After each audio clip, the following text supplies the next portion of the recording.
School খোলা নোখোলা Covid পৰিস্থিতিৰ সম্পৰ্কত আমাৰ ব্যৱহাৰ কেনেকুৱা হ'ব এই গোটেইখিনি আমি শিক্ষা বিভাগে নিজে নিৰ্ধাৰণ নকৰোঁ।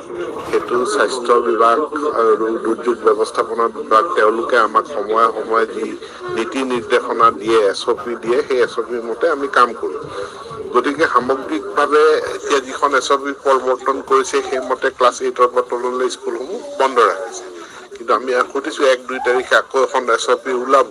গতিকে পৰিস্থিতিটো যি কৰ্তৃত্বশীল বিভাগে মনিটৰ কৰি আছে, তেওঁলোকে সময়ে সময়ে যি SOP দিব সেইটো পালন কৰাটোৱে আমাৰ দায়িত্ব।